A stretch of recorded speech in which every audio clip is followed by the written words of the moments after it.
the name of the Father, and the Son, and the Holy Spirit. Amen. Remember, O most pure spouse of the Virgin Mary, Saint Joseph, my beloved patron, that never has it been heard that anyone invoked thy patronage and sought thine aid without being was not comforted. Inspired by this confidence, I come to thee and fervently commend myself to thee. Ah, despise not my petition, dear foster Father of our Redeemer, but accept it graciously. Amen. Saint Joseph, husband of Our Lady, foster father of our Lord, and patron of the Catholic Church, pray for us. In the name of the Father, and the Son, and the Holy Spirit. Amen. Magandang umaga po sa inyong lahat. Welcome to our daily conference on the life and the glory of Saint Joseph. Our conferences are uploaded regularly on our YouTube channel, Sense of the Sacred. So, please don't forget to subscribe and to click the notification bell. Okay? Kahapon, pinag-usapan natin yung kabataan ni Saint Joseph. Okay? Ngayon naman, pag-usapan natin yung vow of virginity ni Saint Joseph. Okay? Now, unang-una sa lahat, kung tutuusin, walang sinasabi ang banal na kasulatan tungkol sa kalinisan, yung virginity ni Saint Joseph bago siya nagpakasal sa mahal na Birheng Maria. Makikita lamang natin yung kalikasan, makikita lamang natin yung mahuhusgan lamang natin yung puno mula sa bunga, sa kanyang bunga. Okay? Kaya nga nalalaman natin na si San Jose ay asawa ng isang birhen at ng isang birheng ina na katulad ng mahal na Birheng Maria.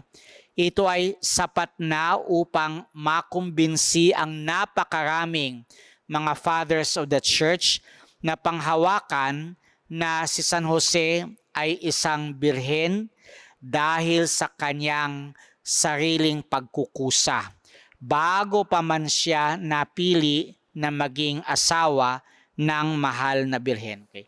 May ilan-ilan na nagsasabi na yung tinatawag ng mga kapatid ni Jesus, sina Santiago, Jose, Simon at si Judas ay mga anak ni San Jose mula sa kanyang unang asawa. Okay? Marami nagsasabi niyan. May mga nagsasabi niyan. Subalit, higit na nakararami at nagtataglay sila ng mas mataas na authority o kapangyarihan ang nagsasabi na tumanggap si San Jose ng natatanging biyaya ng pagiging birhen dahil sa siya ay naging asawa ng Birheng Maria. Sa 3rd century si San Atanasio, sinasabi niya na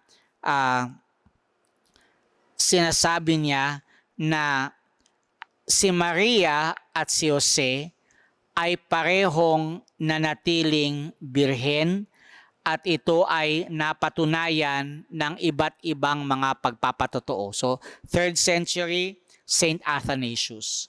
Si San Jeronimo, Saint Jerome, sa kanyang pagtatanggol na si Maria ay laging birhen at kailanman hindi niya nawala ang kanyang pagkabirhen, ay sinabi niya na si San Jose ay isa ring birhen.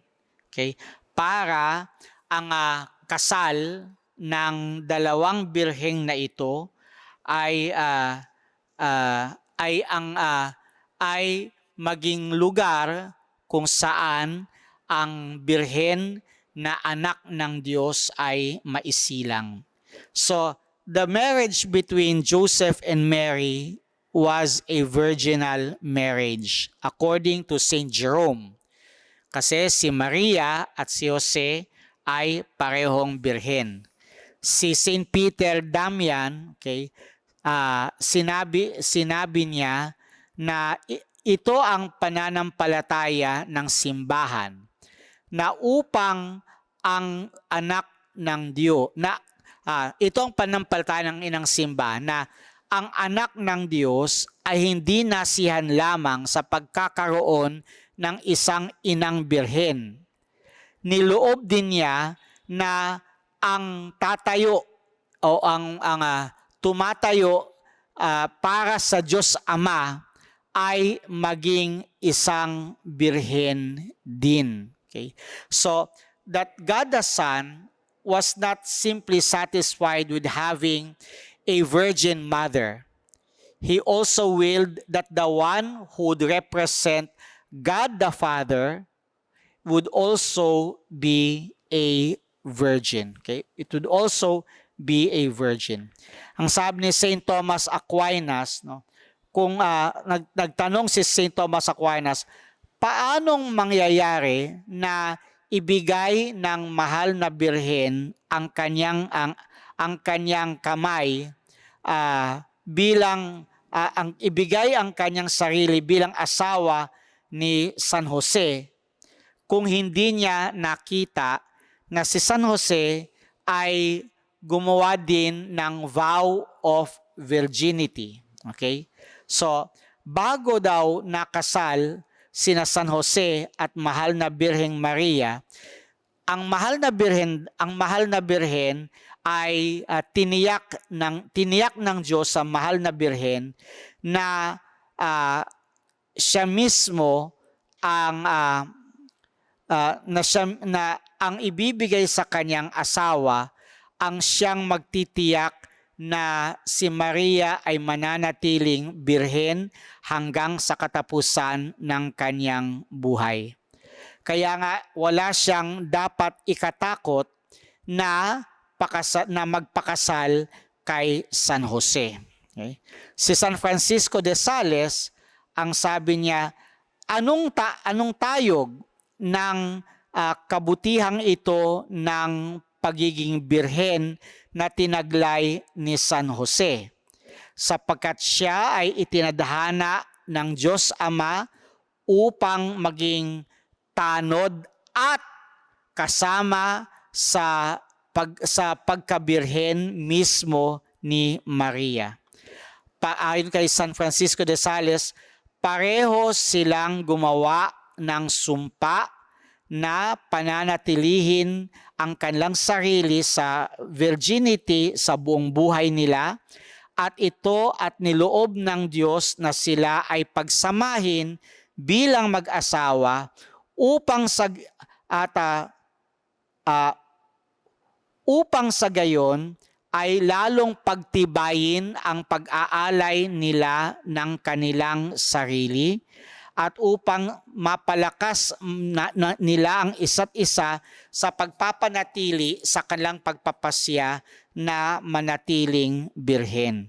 So maliwanag na maliwanag mula sa mga guro na ito ng simbahan na si San Jose ay nanatiling birhen sa buong buhay niya at sa pamagitan ng isang vow o sumpa, okay, pinanatili niya ang kanyang kalinisan at ang kanyang pagkabirhen. Okay? So, ang sabi ng mga manunulat ay ito, okay? Sabi niya, ang turo ni San Gregorio Nacienzo na ang unang birhen ay ang Santissima Trinidad. Ang Diyos Ama ay isang birhen sapagkat sumilang siya mula sa kanya ang isang anak kahit na walang pakikipagtalik sa sinumang babae. Okay? Ang anak ay isang birhen sapagkat siya ay nilikha siya ay sumilang mula sa Ama ng walang ina. At ang Espiritu Santo ay isang birhen na nagmumula sa Ama at sa Anak. Kaya nga, ayon sa larawan na ito ng Santissima Trinidad, nakilala ng mga santo ng simbahan na mayroong Trinidad, Santissima Trinidad din dito sa lupa. At ito ay ang pamilya nina Jesus, Maria, at Jose. Okay? So, ang sabi dito ay ito, as the Blessed Trinity in heaven is the first and altogether virgin, so also must the second Trinity on earth be also a virgin. So kung si Jesus ay isang birhen, si Maria ay isang birhen, di dapat din si San Jose ay maging isang birhen din para makumpleto ang Trinity na ito dito sa lupa. So si Jesus ang Pangulo ng lahat ng mga birhen, si Maria ang ina ng mga birhen, at si San Jose ang bantay at patron ng mga birhen. Okay? Ngayon, lalo nagiging maliwanag yung misteryo ng pagkabirhen ni San Jose kung ating isipin na siya ay bahagi ng order of the hypostatic union. Tandaan nyo, tatlo lang sila dyan. Si Jesus, si Maria, at si Jose. So, kailangan na ang tatlong ito, Jesus, Maria, at Jose, ay manatiling birhen. Ang sabi nga ng isang theologian, si Suarez, sabi niya, nagningning si San Jose sa lahat ng kanyang mga virtues o kabutihan, lalo't higit sa kanyang pagkabirhen ng higit pa sa ibang mga santo o santa, dahil sa siya ay kabilang sa pangkat na higit na dakila kaysa sa lahat ng iba pang mga pangkat ng mga santo. Kaya karapat dapat na siya na kaagad-agad nakaugnay sa mahal na pagkakatawang tao ni Jesus ay maging manatiling isang birhen. Kung hindi, magiging mas mababa siya kaysa ibang mga santo tulad ng San Juan Bautista at San Juan Evangelista. Okay? Na nagpatunay na sila mismo ay nabuhay bilang mga birhen hanggang kamatayan. So, paano masasabi na nahigitan ni San Jose ang lahat pang mga kabutihan ng iba pang mga santo kung hindi siya birhen na katulad ni Juan Bautista at ni Juan na manunulat ng mabuting balita? Okay? So, according to St. Peter Chrysologus, ang sabi ng St. Peter Chrysologus, si San Jose ay itinadhana na maging representative ng Diyos Ama dito sa lupa.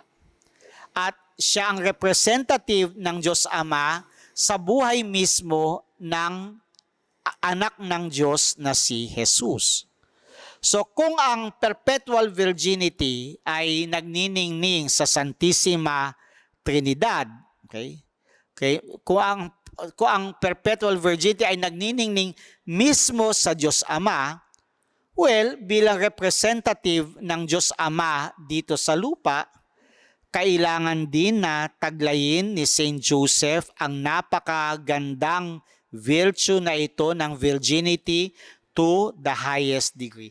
Tandaan din natin na Saint Joseph was never bothered by concupiscence. Okay? He was never bothered by concupiscence. So, hindi ba ang mga anghel na pinagkatiwalaang pangalagaan ang daigdig at magtanod sa ating mga tao, hindi ba ang mga anghel ay mga birhen din?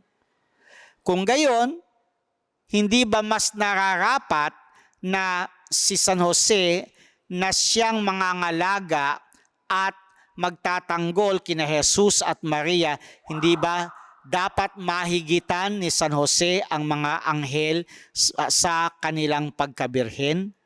Totoo, sabi ni Isolano, yung theologian, sabi niya, totoo, na nahigitan pa ni San Jose ang mga anghel sa pagkabirhen. Bakit? Ang pagkabirhen ni San Jose ay higit na marangal, higit na karapat dapat tanggapin, at higit na kapaki-pakinabang. Ito ay higit na kahanga-hanga at higit na perpekto kaysa sa pagkabirhen ng mga anghel. It is more noble sapagkat ang mga anghel ay birhen sa kanilang kalikasan. Si San Jose ay birhen sa biyaya ng Diyos. More acceptable kasi ang pagkabirhen ng mga anghel ay kinakailangan. Subalit ang pagkabirhen ni San Jose ay bukal sa kalooban. Ang pagkabirhen ng mga anghel ay mas kapaki-pakinabang. Ang pagkabirhen ni San Jose ay mas kapaki-pakinabang sapagkat ang pagkabirhen ng mga anghel ay hindi meritorious. Bakit hindi meritorious? Kasi bahagi na ito ng kalikasan nila. No effort at all. Subalit ang pagkabirhen ni San Jose ay higit na meritorious sa mata ng Diyos. Bakit? Kasi it was not part of his human nature. Okay? Higit na kahanga-hanga sapagkat ang pagkabirhen ng mga anghel ay nanggagaling sa isang kalikasang walang katawan.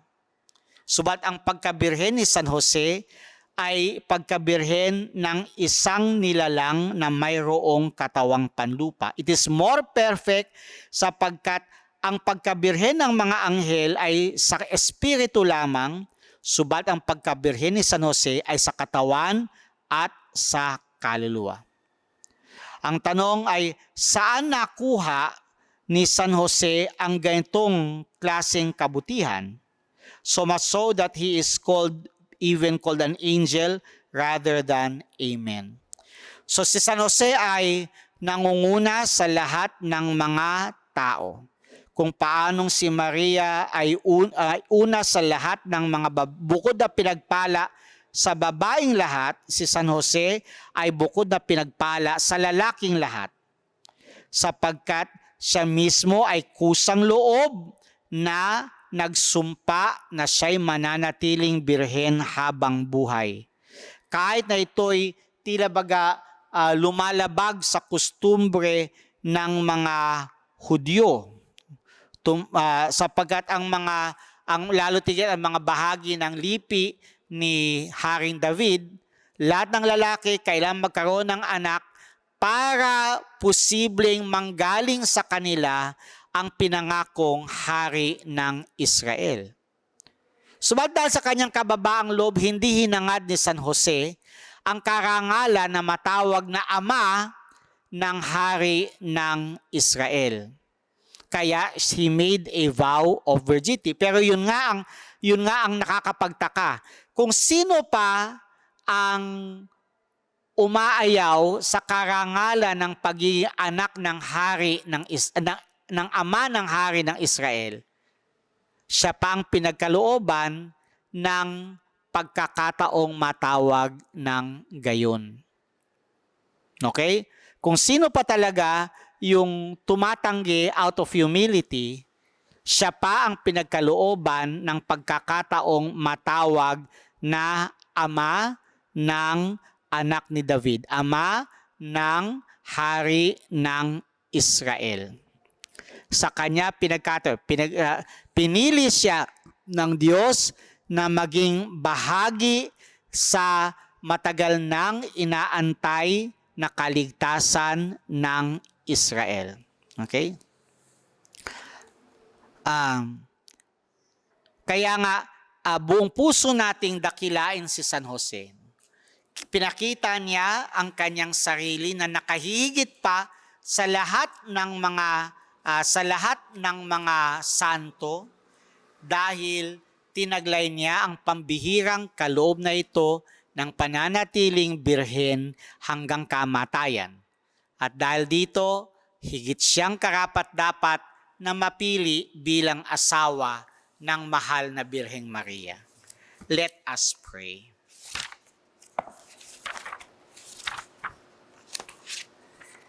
In the name of the Father, and the Son, the Holy Spirit. Amen. Be mindful of us, O blessed Joseph, and intercede for us with thy foster Son by the pleading of your prayer. Do thou in like manner render the Blessed Virgin Mary, your spouse, gracious also to us. For she is the mother of him who with the Father and the Holy Spirit lives and reigns forever and ever. Amen.